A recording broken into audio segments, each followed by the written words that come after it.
जीवन की दिव्यता और भव्यता को जानने के लिए आए हुए जिज्ञासुओं, एक जगह बहुत सुंदर बात लिखी थी। दोषी को नहीं, दोष को मिटाने वाला हथियार चाहिए।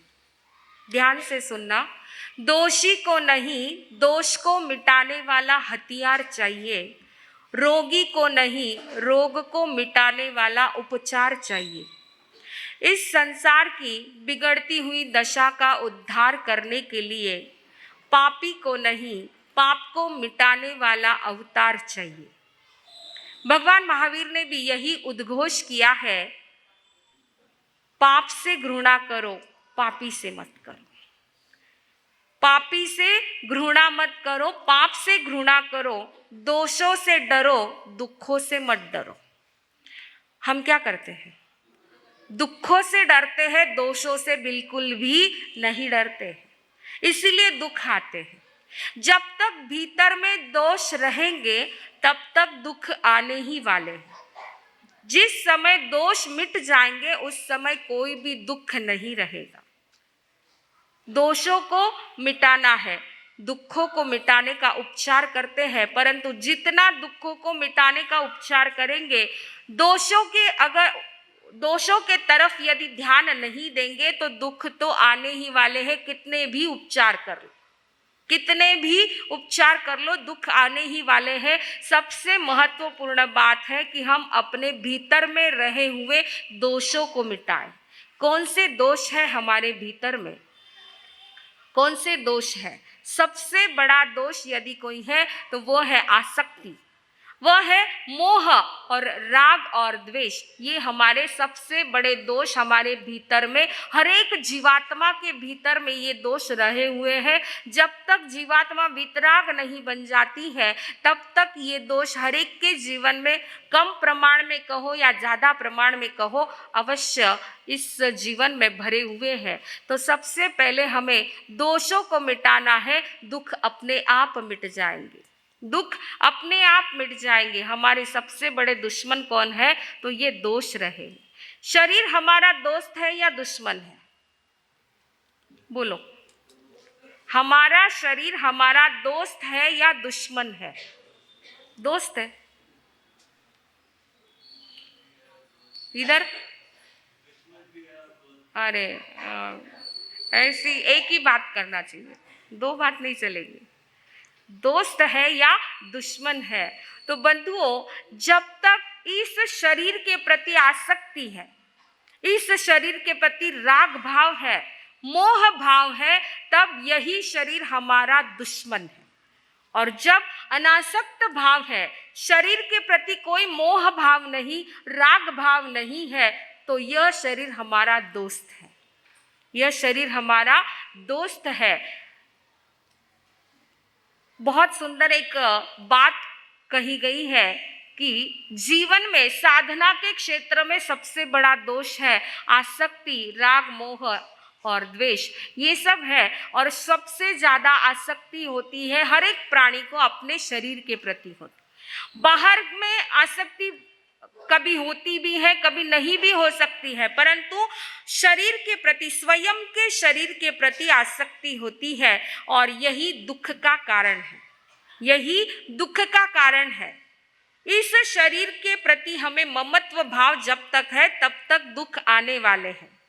तो कहते हैं कि शरीर के प्रति ममत्व भाव को दूर करो। शरीर के प्रति जो राग भाव है, जो आसक्ति है, जो मोह भाव है, इसको दूर करो। और दूसरी तरफ हम शरीर को आहार पानी दे करके उसका पोषण भी करते हैं, उसकी सुरक्षा भी करते हैं। तो ये कैसे संभव है? इधर कहते हैं कि शरीर के प्रति अनासक्त बने और इधर शरीर को पोषण कर रहे हैं, तो ये कैसे संभव है? आहार पानी कब दिया जाता है? जब शरीर के प्रति मोह है।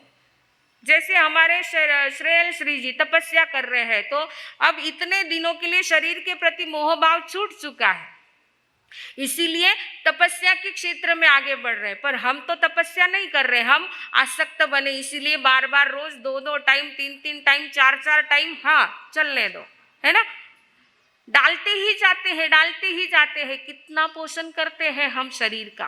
फिर कैसे कल्याण हो सकता है? कैसे हम दुखों से मुक्त हो सकते हैं? आचार्य कुंद दिगंबर आचार्य होकर के गए हैं। उनके द्वारा लिखित समयसार नाम का एक बहुत सुंदर ग्रंथ है। उस समयसार में उन्होंने बहुत सुंदर ये बात समझाई है कि शरीर के प्रति आसक्ति भी नहीं हो और शरीर का पोषण भी हो। इसके लिए छोटा सा एक विचार दिया है उन्होंने, एक समझ दी है कि शरीर को हम पड़ोसी समझे। इस अपने शरीर को हम क्या समझे? पड़ोसी समझे। जैसे पड़ोसी के प्रति आपको अत्यंत लगाव भी नहीं होता है तो अलगाव भी नहीं होता है, तिरस्कार भी नहीं होता है ना। पड़ोसी के प्रति आपका व्यवहार कैसा होता है? जितना पड़ोसी धर्म है उतना पड़ोसी धर्म आप उनके साथ निभाते हो। जैसे पड़ोसी को बहुत ज्यादा अपने घर में घुसने नहीं देते हो। घर में घुसने का मतलब क्या है? थानी जी की महत्वपूर्ण चीजा रहे, जैसे तिजोरी पड़ोसी के सामने खोलते हैं क्या आप? नहीं। हाँ ठीक है, किचन तक आ जाते हैं लेकिन तिजोरी तक पड़ोसी को आप पहुंचने नहीं देते हो और पड़ोसी का तिरस्कार भी नहीं करते हो। जब जब भी काम पड़ता है एक दूसरे को मदद करते हो। पड़ोसी जो होता है एक दूसरे को वो पड़ोसी ही मदद रूप बनते हैं, बाकी तो बाद में दूर रहने वाले तो बाद में आते हैं। लेकिन कभी कुछ ऐसी परिस्थिति निर्माण होती है तो पड़ोस में रहने वाले व्यक्ति ही सहयोगी बनते हैं।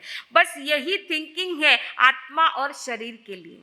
आचार्य कुंद ने बहुत सुंदर ये विचार दिया है कि शरीर को पड़ोसी धर्म के जैसे इस शरीर के साथ हमारा बर्ताव हो, क्योंकि यही शरीर हमें साधना आराधना में, तप और त्याग में सहयोगी बनता है। इसलिए इस शरीर का पोषण भी करना है आहार पानी के द्वारा, परंतु फिर भी शरीर के प्रति ममत्व भाव हमें नहीं होना चाहिए।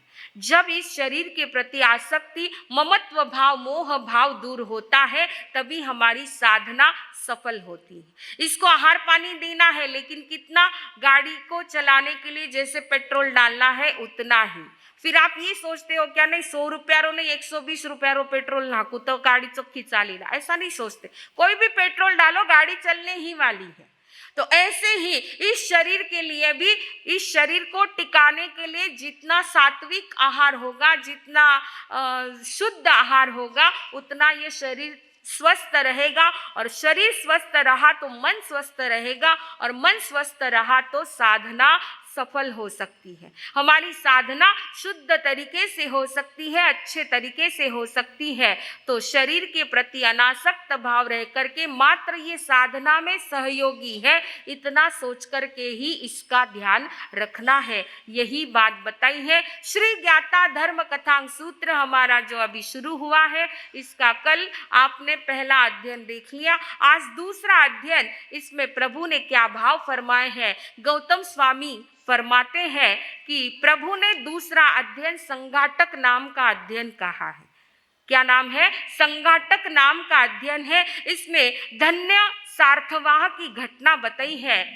यही बात समझाई गई है इस घटना के माध्यम से कि शरीर के प्रति अनासक्त भाव कैसे रखना चाहिए।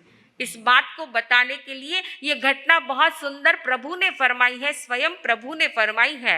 वह धन्य सार्थवाह राजगृही नगरी का रहने वाला, सारी समृद्धि जिसके पास में थी, धन वैभव सत्ता संपत्ति सब कुछ था, जिसकी पत्नी का नाम था भद्रा।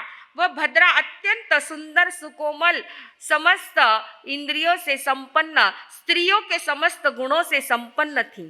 घर में सारी समृद्धि है, परंतु एक चीज की कमी थी और वह थी संतान नहीं थी। संपत्ति है, सत्ता है, सौंदर्य है, सब कुछ है, लेकिन संतान नहीं है और संतान के बिना घर सूना सूना सा लगता है। उस भद्रा ने अपने इस दुख को व्यक्त करते हुए अपने पति के सामने बात रखी कि मैं यक्ष देवता की, नाग देवता की पूजा करना चाहती हूँ और इस घर को संतान से समृद्ध बनाना चाहती हूँ। पति की आज्ञा प्राप्त करके उसने देवता की पूजा आराधना विधि जो कुछ है शुरू किया। लोग कहते हैं देवता की मनोती मांगने से पुत्र मिल जाते हैं, परंतु याद रखना देवता भी तभी सहयोग करते जब आपकी पुण्यवाणी का उदय हो। आपके नसीब में यदि है तो मिलेगा, वरना कितने भी पत्थर पत्थर पूज लो नहीं मिलेगा। है ना। नसीब में होना चाहिए, पुण्यवानी वैसी होनी चाहिए तो घर समृद्ध बनता है और फलीभूत हो गई। कहते हैं उसकी पूजा फलीभूत हो गई, एक सुंदर से पुत्र को उसने जन्म दिया और उन्होंने समझा कि ये देवता का कृपा प्रसाद है, इसलिए बालक का नाम देवदत्त रखा। बालक का नाम देवदत्त रखा है। सारा घर खुशियों से भर गया। बालक की किलकारियों से पूरा घर, पूरा महल उनका गुंजायमान होने लगा। बालक अभी छोटा है, 3-4 वर्ष का बालक है। एक दिन माता भद्रा ने उसको नहला धुला करके सुंदर से आभूषणों से सजा करके तैयार करके पंथक नाम का उसको संभालने वाला एक दास था, युवक था, उस छोटे बालक को उस पंथक के साथ भेज करके खेलने के लिए बाहर भेजा है। माँ ने तैयार करके उसको बाहर भेजा है। माँ ने सोचा नहीं था आज मेरा बालक अंतिम दर्शन करेगा, आज मेरा बालक मुझे वापिस इसके बाद नहीं मिलेगा, ये माँ ने सोचा नहीं था। वह पंथक उस बालक को लेकर के राजमार्ग के चौराहे पर एक जगह पर उसको बैठा दिया है और कुछ बच्चों के साथ वह खुद खेलने के लिए चला गया। बालक यहाँ पर बैठा हुआ है। इतने में उस नगरी में विजय नाम का चोर रहता था, जो बड़ा ही खूंखार चोर था। दिन दहाड़े कहीं पर भी चोरियां करने में वह सिद्धहस्त था। विजय चोर उधर से आता है और बालक को, आभूषणों से युक्त बालक को देख करके वह तुरंत बालक को किडनैप कर लेता है, उसका अपहरण कर लेता है। उसके सारे आभूषण आदि उतार करके, कपड़े आदि उतार करके उसको एक कुएं में उसने फेंक दिया है और आभूषण लेकर के गांव के बाहर जो मालू का कच्छ था वहां पर वो पहुंच गया है। इधर थोड़ी देर के बाद पंथक अपने खेल पूरा करके आता है, देखता है तो बालक नहीं है। वह घबरा गया और डरते डरते उसने जो है अपने मालकिन से जाकर के, भद्रा सार्थवाही के पास जाकर के उसने सारी बात रख दी है कि मैं इस प्रकार बालक को, देवदत्त को वहां पर छोड़ा था और मैं खेलने के लिए गया, पता नहीं क्या हुआ, इसके बाद वो मिल नहीं रहा है। चारों तरफ खोज खबर शुरू हो गई है। धन्य सार्थवाह नगर रक्षकों के पास पहुंचा है, अपनी भाषा में पुलिस कंप्लेंट करने के लिए गया। उनके पास जाकर के कंप्लेंट की है, भेंट वस्तु देकर के उनसे कहा है कि बालक की शीघ्रातिशीघ्र खोज करवाई जाए। देखिए वो जमाना था जब वहां भी रिश्वत का काम चलता था। इसमें मूल पाठ में आता है कि वो भेंट वस्तु देकर के नगर रक्षकों को बालक की खोज करने के लिए विनंती करता है। नगर रक्षक चारों तरफ सब कुछ अपने शस्त्र आदि लेकर के जाते हैं। बालक की खोज करते करते उन्होंने कुएं में उस बालक को देख लिया जो उसका शव पड़ा हुआ था, उसकी डेड बॉडी पड़ी थी, उसको लेकर के आए हैं और भद्रा सार्थवाही के पास सौंप दिया है। सभी लोग धिक्कार कर रहे हैं कि इस प्रकार इतने सुंदर सलोने बालक को किसने मार दिया, किसकी दुश्मनी थी इसके साथ में, क्यों मारा है, इस प्रकार सभी लोग धिक्कार रहे हैं। पैरों के निशान वहां पर उनको मिल गए और पैरों के निशानों का अनुगमन करते करते सारे सैनिक वहां पहुंच गए जहां विजय चोर था। विजय चोर को उन्होंने पकड़ा है, मारा पीटा है और जेल में कैद कर दिया है। कुछ दिनों के पश्चात धन्य सार्थवाह का घर फिर से सूना सूना हो गया। एक दिन कभी कभी देखिए अशुभ का उदय होता है तो कैसा होता है, पुत्र चला गया, घर सुना सुना हो गया। कुछ मित्र भी इसके विरोधी बन गए। छोटे से कारण के कारण उन्होंने जो है राजा के पास धन्य सार्थवाह की शिकायत कर दी, फरियाद कर दी और राजा ने धन्य सार्थवाह को भी जेल में डाल दिया है। जिस जेल में विजय चोर था उसी जेल के अंदर धन्य सार्थवाह को रखा है। दोनों को एक ही हथकड़ी के अंदर बांध के रखा है। भद्रा सार्थवाही जो है, भोजन का समय हुआ और सुंदर सा गरम गरम भोजन लेकर के धन्य सार्थवाह के पास पंथक को भेजा है। वो भोजन लेकर के आया, सामने भोजन है, गरम गरम भोजन देख करके उनको भूख लगी थी। धन्य सार्थवाह खाने लगा। विजय चोर ने कहा मुझे भी थोड़ा खाना दो। उसने कहा तुझे और मैं खाना दूं? अरे तू मेरे पुत्र का हत्यारा है, ये लगे तो खाना मैं कुत्ते को डाल दूंगा या उकिरडे पे फेंक दूंगा, लेकिन तुझे मैं खाना नहीं देने वाला हूं। विजय चोर चुपचाप बैठ गया। उसने सोचा कोई बात नहीं, एक बाजी तो मेरे हाथ में देख लूंगा मैं, ये कैसे खाना नहीं देता है। भूख लगी थी उसको। धन्य सार्थवा ने भोजन किया, बाकी का बचा हुआ भोजन पंथक के साथ वापिस रवाना किया। थोड़ी देर के बाद उसको मलमूत्र की शंका हो गई और विजय चोर से कहा कि उठ करके चलो, उधर चलना है। उसने कहा मैं नहीं उठूंगा, खाना तूने खाया है, जाना तुझे पड़ेगा, मैंने थोड़ी खाया है, मुझे जाने की आवश्यकता नहीं है, मैं नहीं उठूंगा। धन्य सार्थवा थोड़ी देर चुपचाप बैठ गया, लेकिन कब तक कंट्रोल करे, आखिर जाना तो पड़ेगा ही, खाया है तो जाना तो पड़ेगा ही। आखिर उसने कहा कि कुछ भी हो तुम चलो। तब विजय चोर ने कहा खाना दोगे तो उठूंगा, नहीं तो नहीं उठूंगा। ठीक है, उसने कहा कि मैं तुझे कल से खाना दूंगा, लेकिन अभी तो तुम चलो। और उसने कमिटमेंट कर ली है। दूसरे दिन वह पंथक दास जो है फिर से खाना लेकर के पहुंचा है। इसने खुद ने खाना खाया और थोड़ा खाना उसको विजय चोर को दिया है और खाली डिब्बा करके पंथक के साथ भेजा है। पंथक ने भद्रा सार्थवाई को सारी बात बता दी कि देखिए सेठ जी की मती मारी गई है, उस हत्यारे को खाना खिलाया है, अपने में से खाना खिलाया है। इस बात से भद्रा सार्थवाई नाराज हो गई है।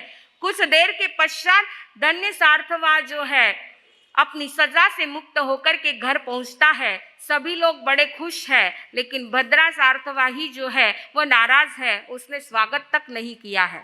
धन्य सार्थवा ने पूछा क्या बात है, मैं जेल से मुक्त होकर के आया हूँ, इस बात की तुम्हें खुशी नहीं हुई? तब उसने कहा कि अपने पुत्र के लाडले पुत्र के हत्यारे को आप भोजन पानी देते हो और मैं खुश हो जाऊं, ये कैसे संभव है? तब धन्य सार्थवा ने सारी बात समझाई कि मैंने कोई धर्म उपकार या कर्तव्य समझ करके उसको खाना नहीं दिया है, परंतु मेरे मलमूत्र में बाधा जो चीज थी, दोनों एक ही हथकड़ी में दोनों के हाथ थे और उसके उठे बिना कार्य हो नहीं सकता था, इसलिए मुझे उसको खाना देना पड़ा है। मैंने धर्म समझ के उसको खाना नहीं दिया है। बस इतनी सी बात थी। यह सुनकर के भद्रा सार्थवाई जो है खुश होती है। कहने का तात्पर्य, इसके पश्चात जो है वह विजय चोर अपनी सजा पूर्ण, काफी यातना सहन करते हुए अपनी आयु पूर्ण करके वह नरक में उत्पन्न होता है। और इधर धन्य सार्थवा जो है, कभी एक बार संत महात्मा का पदार्पण होता है, एक देशना सुनकर के वैराग्य जागृत होकर के दीक्षा लेते हैं। दीक्षा लेकर के संयम तप की साधना करके 1 महीने का सल्लेखना संथारा करके वह देवलोक में उत्पन्न होता है और अपनी भव परंपरा को सीमित करता है। इस घटना को बताकर के भगवान महावीर ने यह बोध दिया है कि जैसे धन्य सार्थवा ने विजय चोर को खाना क्यों दिया, क्योंकि शरीर में जो भी बाधा निर्माण हो रही थी उसको निवारण करने के लिए उसने खाना दिया। बस यही बात प्रभु हमें भी समझाना चाहते हैं कि शरीर के प्रति, शरीर को भी आहार पानी देना है, जो पोषण करना है वो किसके लिए करना है? इस शरीर की सुंदरता बढ़ाने के लिए नहीं, इस शरीर को हृष्ट पुष्ट बनाने के लिए नहीं, इस शरीर को ताकतवर बनाने के लिए नहीं, परंतु यह शरीर हमें तप त्याग साधना आराधना में सहयोग देता है, इसलिए इस शरीर का पोषण करना है। बाकी सौंदर्य और स्वास्थ्य या ताकत बढ़ाने के लिए हमें शरीर का पोषण नहीं करना है। यह एक बहुत बड़ा संदेश प्रभु ने ज्ञाता धर्म कथा के दूसरे अध्ययन में यह बात प्रभु ने बताई है। तो बस इस बात से हमें भी यही बोध लेना है कि अनासक्त जीवन कैसे जीना है। मात्र शरीर एक किराए का घर है और इसको किराया देना पड़ता है। इतना सोच करके ही अनासक्त भाव से, जैसे साधु के लिए कहा गया है कि खाना कैसे खाना है, साधु को आहार कैसे करना है, जैसे सांप बिल में सीधा चला जाता है, इधर उधर नहीं जाता है, वैसे ही जो कवल हमने मुंह में लिया है सीधा नीचे उदरस्त हो जाए, इधर उधर घुमाना नहीं है। बहुत सुंदर बात है बंधुओं। आचारांग सूत्र के अंदर भगवान की आहार पद्धति का वर्णन है कि इधर से उधर भगवान आहार को घुमाते नहीं थे, सीधा चबा करके नीचे उतार, यानी स्वाद टेस्ट ले करके नहीं खाना है। आप लोग हमें क्या बोलते हो, जब घर पे गोचरी के लिए आता है मानसा घनो टेस्टी बने है लेन जाओ, माना ही केवा तरीके हो लेन जाओ। बहनों ये भूल कभी मत करना। साधु संत को ये मत कहना कि मानसा घनो टेस्टी बने है लेन जाओ, दोष लगता है, आपको भी दोष लगता है, लेने वाले के भी अगर भाव फिसल जाते हैं तो उसको भी दोष लगता है। तो इस प्रकार यह बहुत बड़ा संदेश प्रभु ने दिया है। हमें अपने भीतर के दोषों को मिटाना है, दुख अपने आप मिट जाएंगे। तो दोषों से डरना है, दुखों से डरना नहीं है। बस यह पुरुषार्थ होगा, तो इस दिशा में पुरुषार्थ होगा, ऐसी हमारी जीवन यात्रा होगी तो निश्चित रूप से हम अपने लक्ष्य की ओर आगे बढ़ पाएंगे। आगे तीसरे अध्ययन के प्रभु ने क्या भाव फरमाए हैं, अवसर आने पर इसको हम देखेंगे। बोलिए भगवान महावीर स्वामी। ओम आ